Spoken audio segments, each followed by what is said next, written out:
ये सभी बेरोजगार बैठे हैं, एक भी पास नौकरी नहीं होगी। आपके पास वैसे नौकरी है? नहीं है। आपके पास है भाई साहब नौकरी?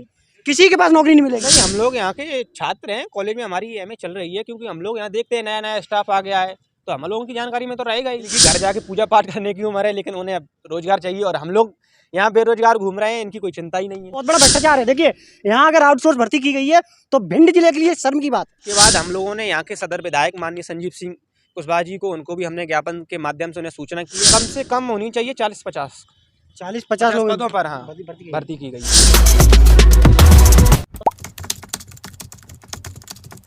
ये बताइए, आज आप लोग यहाँ आए हैं, आखिर कौन सा घोटाला आप लोगों ने ये पकड़ा है जो कि आज सब लोग आप यहाँ खड़े हुए हैं?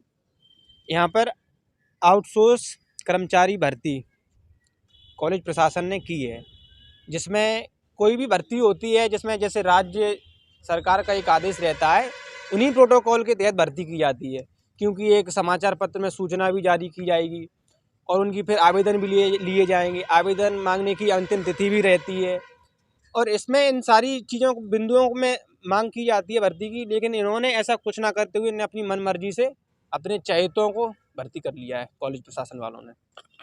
आपको जानकारी में कैसे आया कि यहाँ भर्ती की गई है? कैसे खुलासा हुआ? नहीं, ये बहुत बड़ा भ्रष्टाचार है। देखिए, यहाँ अगर आउटसोर्स भर्ती की गई है तो भिंड जिले के लिए शर्म की बात। यहाँ के शर्म की बात इसलिए क्योंकि आउटसोर्स भर्ती में पता नहीं चलता किसको कैसे भर्ती किया जाए और किस तरह लोगों को भर्ती की गई, इसके बारे में सुननी चाहिए बात। कैसे आपको खुलासा हुआ कि भ्रष्टाचारी होगा है? नहीं, हम लोग यहाँ के छात्र हैं, कॉलेज में हमारी एमए चल रही है, क्योंकि हम लोग यहाँ देखते हैं नया नया स्टाफ आ गया है, तो हम लोगों की जानकारी में तो रहेगा ही कि भर्ती हुई है। क्योंकि जब नए लोग आके जो कागज कार्रवाई करते इधर उधर जा रहे हैं, सभी लोग घूम फिर रहे हैं, प्रोफेसरों के साथ काम कर रहे हैं वो लोग। कितने लोगों में भर्ती की गई है? कम से कम होनी चाहिए 40-50 लोग पदों पर हाँ भर्ती की गई है। ये जानकारी है किन किन लोगों की भर्ती की गई है? ऐसे बहुत से सारे लोग हैं, कई हमारे कॉलेज के कॉलेज प्रशासन के चहेते लोग हैं, और उनकी उम्र भी अधिक हो गई है। हम नौजवानों को भर्ती होना चाहिए, लेकिन हम लोगों को ना रखते हुए 40 उम्र तक के लोगों को भर्ती कर रखा है, जिनकी घर जाके पूजा पाठ करने की उम्र है, लेकिन उन्हें अब रोजगार चाहिए, और हम लोग यहाँ बेरोजगार घूम रहे हैं, इनकी कोई चिंता ही नहीं है। बताइए, आप अंदाजा लगाइए, जिस उम्र में पूजा पाठ की होती है 40 के बाद लोग 60-50 के बाद तो प्रशासन 60 के बाद रिटायर कर देता है, उसके बाद यहाँ ही इस एमजीएस कॉलेज में यहाँ भर्ती की जाती है 60 साल के बाद। यहाँ शुरुआत आप भी अंदाजा लगा सकते हैं कि जिस तरह इस यूनिवर्सिटी में यहाँ अगर एमजीएस कॉलेज में भ्रष्टाचार की परतें खोली जाती हैं, वो शायद जिले में किसी मध्य प्रदेश में दिखाई नहीं देगी। ये आउटसोर्स भर्ती की गई तो आज ये बच्चे, ये सारे युवा लोग हैं, इनकी वजह यही है कि यहाँ ऐसे घोटाले किए जाते हैं। अगर इनकी जगह इन लोगों को भर्ती किया जाता तो एक रोजगार मिलता, और ये लोग आज ये इस जगह खड़े हैं, वो नहीं खड़े होने पड़ते। अच्छा, ये बताइए, इसके लिए अभी आप लोगों ने क्या कार्रवाई की है? हम लोगों ने आज सबसे पहले माननीय जिलाधीश महोदय को ज्ञापन दिया है, लेकिन वो उपस्थित नहीं थे, उनके किसी प्रतिनिधि ने हमारा ज्ञापन लिया है, और उसके बाद हम लोगों ने यहाँ के सदर विधायक माननीय संजीव सिंह कुशवाहा जी को, उनको भी हमने ज्ञापन के माध्यम से उन्हें सूचना की है, और उन्होंने हमें बोला है कि हम इसमें जल्द से जल्द इनके जो भी लोगों से हैं चर्चा करके हम इस विषय पर उनसे बात करेंगे और कमेटी बैठाएंगे। क्या कहेंगे भाई साहब, ये घोटाला बहुत बड़ा घोटाला है। एक तो राज्य लेवल का घोटाला हुआ था, पटवारी घोटाला, दूसरा घोटाला ये हुआ है, क्या कहेंगे इसके बारे में? बहुत शर्मनाक घोटाला है ये, कहीं ना कहीं हम लोगों के लिए बहुत दुखदाई है। जो हम लोग मतलब इस नौजवान बेरोजगार घूम रहे हैं सुबह से शाम तक, ये हम लोगों के कहीं ना कहीं पेट पे लात मारी जा रही है, और आप सभी लोग देख रहे हैं कितना कहीं ना कहीं बहुत गलत चीज़ है। पेट में लात मारी जा रही है आपकी? बिल्कुल मारी जा रही है। हम लोग इसी कॉलेज में पढ़ते हैं, हम लोगों को पता भनक तक नहीं चली।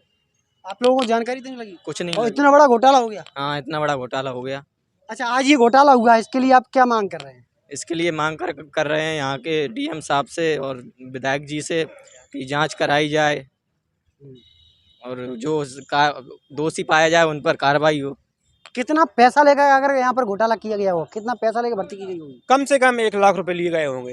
एक शख्स से 1 लाख रुपए तो लिया गया होगा? बिल्कुल लिया होगा। अच्छा, क्योंकि भिंड में कितनी किल्लत है, भिंड में 8,000 की नौकरी अगर कोई ले लेता है वो भी बहुत बड़ी बात हो जाती है।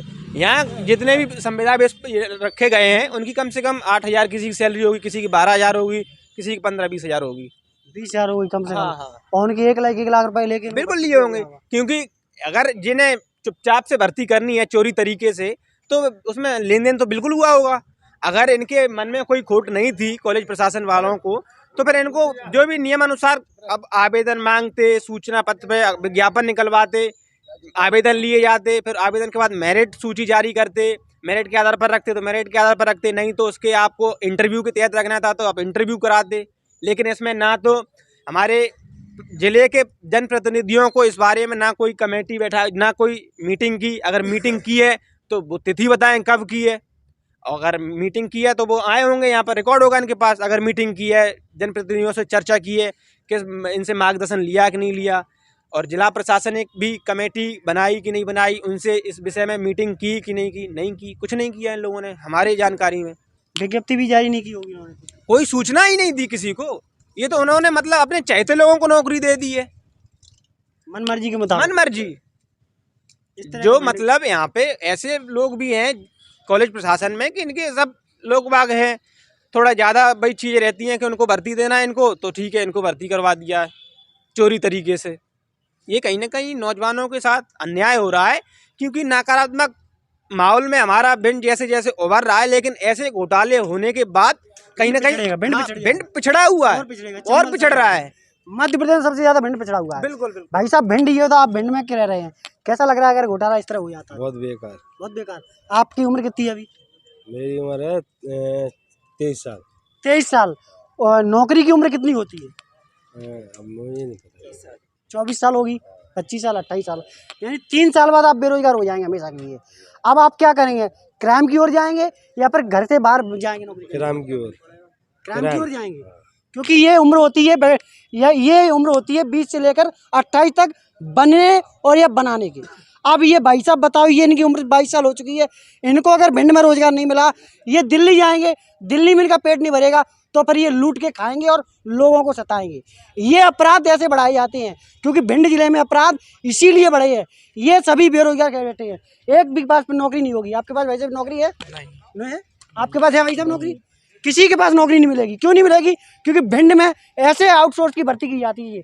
ये एमजीएस कॉलेज में इसी तरह भर्ती की जाती है। अब देख लगिए, ये कॉलेज है, इस तरह अगर 35 लोगों में भर्ती की जाएगी तो ये लोग अपराधी बनेंगे क्योंकि इनके पास रोजगार नहीं है। इस तरह अगर घोटाले करके, भाई साहब हम गलत कह रहे हैं, सही कह रहे हैं? बताइए, इस तरह हो रहा है या नहीं हो रहा? बिल्कुल हो रहा है। भिंड में अपराध की वजह कौन है? अपराध की वजह यहाँ के लोग हैं, जनप्रतिनिधि हैं और जिला प्रशासनिक अधिकारी हैं। अगर इतनी बड़ी नाकामी है जिला कॉलेज प्रशासन के लिए, इतना बड़ा घोटाला कर लिया इन्होंने, इसमें ना जिला प्रशासन को कोई सूचना है, ना यहाँ के जनप्रतिनिधियों को कोई सूचना है। मतलब ये क्या जिला प्रशासन से बड़े प्रशासन वाले हो गए क्या कॉलेज? इन लोगों को पता होगा, अपन लोग बाहर बैठे हैं, इन सबको पता है। बिल्कुल बिल्कुल पता है। इन सबको पता होगा कि हम लोग यहाँ बाहर खड़े हैं और यहाँ डिबेट भी हो रही है, एक भी अंदर से बात जवाब देने नहीं आएंगे। इनको डर लगेगा क्योंकि भ्रष्टाचारी है ये भाई साहब, भ्रष्टाचार की जड़ें खोद रहे हैं। इनको पता है इनकी दिमाग कैसे लगती है, इसलिए इनको ये एक भी बात नहीं आएंगे। जी, मैं अभी भिंड विधायक को भी ज्ञापन दे के आया हूँ और उनसे मांग भी की है कि अगर वो लोग यहाँ जाँच करा के इन पर दोषियों जो दोषी पाए जाते हैं उन पर कार्रवाई नहीं कराएंगे तो फिर हम लोग उनका विरोध भी करेंगे। आज आपने क्या किया? आज आपने मांग की है क्या? बाइक रैली निकाल क्या किया आज? हम लोगों ने आज शांतिपूर्ण तरीके से महोदय जिलाधीश महोदय को ज्ञापन दिया, वो मिले नहीं। उनके प्रतिनिधि मंडल जो भी था उनको मैंने ज्ञापन दिया, विधायक जी को भी ज्ञापन दिया रैली निकाल के, क्योंकि बारिश के समय ही हम लोगों ने निकाली रैली। अच्छा, अब फिर आपने विधायक जी से मिले, उसके बाद आपने कलेक्टर साहब से मिले? नहीं, पहले कलेक्टर साहब से मिले, फिर उसके बाद विधायक जी से। दिया कलेक्टर साहब ने? कलेक्टर साहब तो थे नहीं, उनके प्रतिनिधिमंडल ने बोला कि मैं इसकी देखूंगा, जांच कराऊंगा। जांच कराएंगे? चेतावनी भी दी है, अगर आप लोग जांच नहीं कराएंगे तो हम लोगों को बेबस ना करें कोई धरना प्रदर्शन उग्र आंदोलन करने के लिए, क्योंकि आज हम हमारे साथ कई 100-200 नौजवान थे। बारिश होने के बावजूद भी हम लोग गए, हमारे हौसले कितने भी तूफान आए, आंधी आए, लेकिन हमारे हौसलों को नहीं रोक पाएंगे। हौसले लोग नहीं रोक पाएंगे क्योंकि भिंड के वासी हैं। आप क्या कहेंगे यूनिवर्सिटी एमजीएस कॉलेज के बारे में, भ्रष्टाचारी के बारे में? आप कमेंट सेक्शन में जरूर बताएं।